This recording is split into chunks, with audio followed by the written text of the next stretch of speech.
안녕하세요. 네, 여러분, 우리가 오늘 뭐 때문에 모였죠? 맞아요. 모두 죽음 수업에 오신 것을 환영합니다. 네, 박수 한번 치고 시작해 볼까요? 네, 그대들은 어떻게 죽어갈 것인가가 바로 오늘 수업의 부제입니다. 네, 독일의 유명한 철학자 하이데거는 이런 말을 남겼다고 해요. 인간은 죽음을 향해 가는 존재다. 그러면 선생님, 어차피 모두 죽을 거니까 막 대충 살아도 된다. 이런 뜻인가요? 당연히 아니겠죠. 살아가는 건 어떻게 보면 죽어가는 과정이고, 그리고 죽어가는 그 과정은 아주 천천히 몇십 년에 걸쳐서 진행되는 만큼 어떻게 그 과정을 만들어 나갈 건지, 그렇다면 죽는다는 건 도대체 뭔지 한번 생각해 보는 것이 바로 오늘 수업의 주제입니다. 네, 아까 수업 시작 전에 조별로 앉아 있으라고 했죠. 지금 이렇게 조별로 잘 앉아 있는데 책상 위에 선생님이 학습지를 한 장씩 놔뒀어요. 네, 오늘 수업에서는 그래서 조별로 학습지도 작성해보고 같이 이야기도 나눠보고 재미있는 활동도 해볼 예정입니다. 네, 그러면 일단 학습지를 작성해보기 전에 조원들이 생각하는 죽음 하면 떠오르는 단어를 앞에 있는 태블릿 PC를 활용해서 빈칸, 멘티미터에 적어주시면 됩니다. 네, 지금부터 30초 드릴 테니까 30초 안에 적어주세요. 시작! 네, 좋습니다. 이렇게 결과가 나왔는데요. 장례식을 적어주는 사람도 있고, 그리고 뭐 슬픔, 뭐 슬프다, 너무 슬픔, 네, 슬픔이라는 감정과 관련된 단어가 많이 눈에 띄네요. 그러면 여기 너무 슬픔을 적은 사람 누구인가요? 네, 태민이는 왜 너무 슬픔이라는 단어를 적었나요? 아, 네, 그렇군요. 아, 네, 다들 잘 대답을 해주었어요. 이렇게 죽음 하면 떠오르는 단어가 많은 것처럼 죽음이라는 건 단순한 개념이 아닙니다. 누구는 몸의 기능이 멈춘 걸 먼저 생각하기도 하고, 또 누구는 남겨진 가족들의 뭐 슬픔, 여기 할머니도 이렇게 적었네요. 이런 것들을 먼저 생각하기도 하죠. 네, 그러면 이 내용과 연결된 오늘 수업의 목표를 한번 읽어보고 시작하겠습니다. 네, 주연이가 첫 번째 목표 읽어주세요. 네, 잘 읽었습니다. 다음은 민석이가 읽어주세요. 네, 다음은 영서가 읽어주세요. 네, 오늘은 그래서 의학적, 심리적 관점에서 죽음을 어떻게 바라볼 수 있는지, 또 우리는 죽음에 대해서 어떤 태도를 가져야 하는지 알아보는 수업을 할 예정입니다. 네, 그러면 먼저 의학적 관점에서 죽음을 어떻게 바라볼 수 있는지 살펴볼까요? 네, 방금 워드 클라우드를 다시 보면 여기 심장마비를 적어준 사람도 있었죠. 네, 이처럼 심장이 마비되는 것, 즉 심장의 기능이 멈추는 것을 죽음의 조건으로 보는 관점도 있는가 하면 이렇게 뇌가 잘 작동하는지를 기준으로 죽음을 판단하는 관점도 있습니다. 자, 여러분, 지금부터 여러분이 바로 그 말로만 듣던 챗 GPT를 이용해서 내용을 더욱 자세히 알아볼 거예요. 먼저 태블릿 PC의 멘티미터 탭 옆에 선생님이 챗 GPT 탭을 열어놨는데 거기 로그인이 아마 자동으로 되어 있을 거예요. 한번 그거 눌러보겠어요?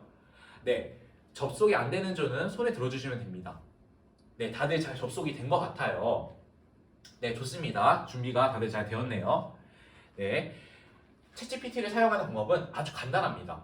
네, 물어보고 싶은 내용, 궁금한 내용을 채팅창에 입력하면 답변이 실시간으로 생성이 됩니다. 연습 한 번만 해볼게요. 만약에 내가 관악산의 높이가 궁금해 라고 입력해 본다면 네, 어때요? 아주 이렇게 친절하게 대답해 주는 것을 볼 수 있죠. 네, 이처럼 무엇에 대해서 설명해줘 라든가 아니면 무엇과 무엇을 비교해줘 라든가 무엇에 대해 알려줘, 내가 똑똑한 사람한테 실제로 질문한다 생각을 하고 입력을 하시면 됩니다. 네, 그럼 여기 학습지 한번 볼까요? 네, 학습지 1번 문제를 보면 의학적 관점에서 바라본 죽음에 대한 설명이 적혀 있죠. 근데 군데군데 또 빈칸이 있어요. 다 같이 일단 문제를 큰 소리로 읽어볼까요? 네, 좋습니다. 잘 읽었어요. 그러면 지금부터 챗 GPT한테 관련된 내용을 질문해 보면서 빈칸을 채워보면 됩니다. 어떻게 질문해야 될지 감이 잘 오지 않는다. 그러면 거기 학습지에 적힌 예시 질문 있죠. 죽음을 정의하는 두 가지 기준에 대해 알려줘. 이런 질문으로 한번 질문을 시작해 보아도 좋습니다. 네, 그러면 지금부터 시작해 볼게요. 네, 슬슬 마무리가 되었을까요? 네, 여러분이 채운 빈칸 내용과 선생님이 채운 빈칸 내용을 한번 비교해 봅시다. 선생님은 먼저 학습지에 적혀 있는 예시 질문으로 질문을 시작했어요. 죽음을 정의하는 두 가지 기준에 대해 알려줘. 그랬더니 이렇게 답이 친절하게 나오더라고요. 아마 여러분들도 여기까지는 쉽게 채운 것 같은데 죽음을 바라보는 의학적 관점, 여기서 크게 두 가지로 나누면 무엇이 있다고 했죠? 네, 맞아요. 심장과 폐의 기능이 멈추면 죽은 것으로 판단하는 관점, 심폐사랑 다른 하나는 바로 뇌사, 뇌의 기능이 멈추면 죽은 것으로 판단하는 뇌사입니다. 네, 나머지 답들도 하나씩 확인해 볼까요? 의학적 관점에서 죽음이란 중요 생체 기능의 소멸을 의미합니다. 먼저 심폐사는 뭐죠? 그렇죠. 심장과 폐 기능이 중단된 상태입니다. 심장박동 안 뛰면 무슨 일이 일어나죠? 그쵸. 혈액. 심장이 혈액을 펌핑하지 않아서 몸 전체로 피가 수단되지 않는 상태라고 볼 수 있죠. 그래서 폐도 호흡을 하지 않는 상태. 당연히 숨을 못 쉬겠죠. 네, 숨을 못 쉬니까 어때요? 바로 우리 몸이 산소를 공급받지 못하는 상태입니다. 의식도 없는 상태이고요. 네, 마지막으로 심폐사는 주로 우리나라에서 죽음 판정 기준으로 이렇게 자주 사용한다고 볼 수 있습니다. 네, 그럼 다음으로 뇌사 한번 확인해 볼까요? 뇌사는요, 바로 뇌의 기능이 중단된 상태죠? 그쵸? 네, 생체 기능이 그래서 기계적으로 유지되는 상태. 선생님, 기계적으로 유지된다는 게 무슨 뜻인가요? 네, 이거는 바로 산소 호흡기 같은 기계를 통해서 뇌를 제외한 기능이 다른 장기들은 기능이 유지되고 있는 상태라는 그런 의미입니다. 하지만 우리 몸에서 정말 중요한 바로 뇌가 죽었기 때문에 사실상 죽은 상태겠죠. 그리고 뇌의 기능이 영구적으로 손실되어서 의식도 없고 마지막으로 장기 기증에 대해서는 논의할 수 있는 상태라고 볼 수 있어요. 이거는 왜 그럴까요? 그러면 심폐사 상태에서는 장기 기증에 대해서 논의할 수 없는 걸까요? 네, 그렇습니다. 바로 심폐사와 달리 뇌를 제외한 다른 장기들의 기능은 아직 유지되고 있는 상태가 바로 뇌사이기 때문에 그렇습니다. 그렇기 때문에 심폐사의 경우에는 장기를 기증할 수 없고 각막 조직 같은 아주 일부분만 이렇게 이식이 가능하다고 해요. 그리고 마지막으로 뇌사는 우리나라를 제외한 미국 등의 선진국들, 다양한 선진국들의 죽음 판정 기준으로 주로 사용되고 있습니다. 네, 어때요, 여러분? 빈칸을 다 채우셨나요? 네, 아까 선생님이 돌아다니면서 이렇게 봤는데 다들 이렇게 선생님이랑 좀 질문도 비슷하게 입력을 한 것 같고 그리고 빈칸도 좀 이렇게 얼추 다 잘 채운 것 같아요. 네, 정리하자면 심폐사와 뇌사는 둘 다 되돌릴 수 없는, 즉 다시 살아날 수 없는 비가역적 상태에 해당됩니다. 여기까지 혹시 이해가 잘 되지 않는 부분이 있을까요? 네, 비가역적의 의미는 바로 이 슬라이드를 참고해 주시면 되겠습니다. 지원이가 아주 좋은 질문을 해줬어요. 임상의 뜻이 뭔지 궁금하다. 임상이 어디 나왔었죠? 네, 바로 이 심폐사 얘기를 할 때 우리나라에서 임상적인 죽음 판정 기준에 해당한다. 이 부분에서 나온 용어인데요. 임상의 뜻이 뭘까요? 한번 우리가 챗GPT를 사용하는 방법을 배웠으니까 챗GPT한테 임상의 뜻을 한번 물어볼까요? 네, 선생님의 모니터 화면 한번 봐주세요. 네, 이렇게 선생님이 질문에 입력을 했더니 직업 또는 학문 분야에서 실제로 환자에게 직접 적용되는 의학적인 실무와 관련이 있다. 이런 부분이 바로 임상적이다 라고 표현한다고 하네요. 그러니까 실제로 여러분들이 병원에 가고 진료를 보고 의사가 환자를 치료하는 현장과 관련된 그런 부분을 의미한다고 볼 수 있어요. 근데 여러분, 뭔가 이상한 점이 하나 있지 않나요? 뭔가 이상해요. 뭔가 애매해. 우리가 정말 이걸 물어본 게 맞을까요? 네, 그렇죠. 잘 대답해 줬어요. 우리는 임상, 이 단어의 뜻이 궁금했던 건데 갑자기 챗GPT는 임상의 뜻이 뭐야? 라고 물어보니까 임상의라는 다른 단어의 의미를 알려줬어요. 네, 이처럼 챗GPT는 아직 완벽하지 않습니다. 우리가 의도한 정확한 대답을 항상 완벽하게 얻을 수 있는 도구가 아니에요. 앞으로 챗GPT를 사용할 때에도 얻은 내용이 정확한지 그리고 내가 궁금한 내용을 정말로 답변을 해줬는지 확인하는 습관을 들이면 좋겠죠. 네, 혼자서 확인하기 어렵다. 그럼 언제든지 선생님을 찾아와도 좋습니다. 네, 이렇게 챗GPT의 도움을 받아서 죽음에 대한 두 가지 의학적 관점에 대해서 알아봤어요. 네, 챗GPT 덕분에 실시간으로 궁금한 게 새로 생길 때마다 답변을 또 바로바로 얻을 수 있는 좋은 도구를 우리가 알 수 있었죠. 어때요, 여러분? 좀 신기하다고 느껴졌나요? 아, 그렇다면 다행이네요. 이 수업 이후에도 여러분들이 궁금한 게 생길 때마다 챗GPT를 적극적으로 활용한다면 아주 공부에 많은 도움이 될 것 같아요. 그러면 다음 내용으로 넘어가 볼까요? 지금까지 죽음을 의학적인 관점에서 살펴봤는데요. 핵심 내용이 무엇인 것 같나요? 네, 좋습니다. 그렇죠. 의학적 관점에서는 죽음을 정의하는 관점이 두 가지가 있었는데 그 중에서 심폐사는 우리나라에서 주로 활용하는 판단법으로 심장이랑 그리고 폐, 네 맞습니다. 기능이 중단된 상태였고 다른 하나는 뇌사였죠. 뇌사는 말 그대로 뇌의 기능이 중단된 상태를 가리키는 단어였던 것도 기억을 다들 하고 있죠? 네, 좋습니다. 그러면 지금부터는 우리 삶과 조금 더 밀접한 심리적인 관점에서 죽음을 살펴볼 거예요. 우리 사람은 영원히 살 수 없어요. 그렇죠? 언젠가는 죽기 마련입니다. 나이가 들거나 병에 걸릴 수도 있고 여러 가지 다양한 이유로 죽음을 맞게 됩니다. 그렇다면 우리는 죽음을 맞닥뜨렸을 때 어떻게 반응을 하게 될까요? 어떨 것 같아요, 성현이는? 네, 무서울 것 같다. 그리고 정의는 어떨 것 같아요? 믿기지 않을 것 같다. 화날 것 같다. 그렇죠. 죽는다는 사실을 인지를 하지 못할 것 같다. 등 다양한 의견이 나왔네요. 근데 여기서 미국의 정신과 의사인 휘블러로스라는 사람이 있어요. 이 의사는 인간이 죽음을 앞두고 겪게 되는 것이 5단계로 나누어진다고 주장을 했는데요. 첫 번째는 부정의 단계입니다. 부정은 학습지 맨 처음에 부정이라고 채우면 되겠죠. 잘 채우면서 따라와 주시길 바랍니다. 자신이 곧 죽는다는 것을 알게 된 사람은 나에게 일어날 수 없는 일이라고 부정을 하면서 여러 병원을 다니면서 확인을 한다고 해요.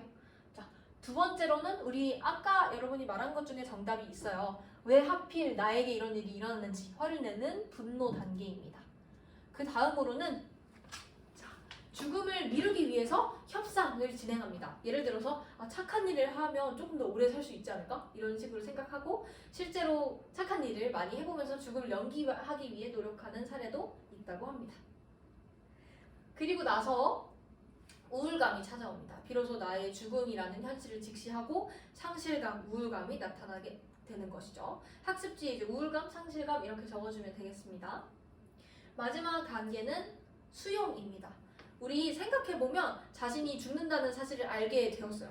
앞에 이렇게 4단계를 다 거치게 된 후에 삶을 포기한 채로 하루 종일 아무것도 안 할 건가요? 계속 자기만 할 거예요? 아닐 것 같죠? 네, 아마 남은 시간을 그래도 소중하게 보내기 위해서 노력을 할 거예요. 키블러로스의 죽음을 받아들이는 5단계 마지막에 수용에서도 환자들이 더 이상의 분노나 우울을 경험하지 않고 가족들과 추억을 나누면서 삶을 정리한다고 합니다. 이때 주변 사람들은 환자가 가치 있는 존재였음을 깨닫도록 도와주는 것이 중요하겠죠. 자, 이렇게 정리된 걸 보면 되고 아까 학습지에 우울감 그리고 상실감 이렇게 적어주면 되겠습니다. 자, 혹시 여기까지 질문 있나요? 네, 좋습니다. 신영이 아주 좋은 질문을 해줬네요. 이 5개가 모든 사람에게 똑같이 적용이 될까? 정답은?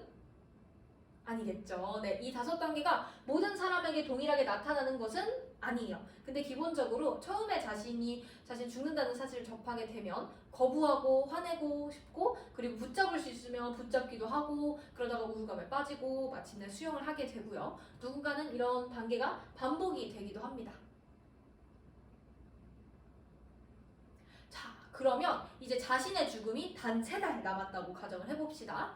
그리고 지금 느끼는 감정을 그림으로 표현을 해볼 거예요. 누군가는 3달이 짧다고 생각할 수도 있고 꽤 많이 남았네? 길다고 생각할 수도 있겠죠. 개인이 생각하는 것에 따라서 아까 배운 키블러로스의 5단계 중에 어디에 속할지 달라질 거예요.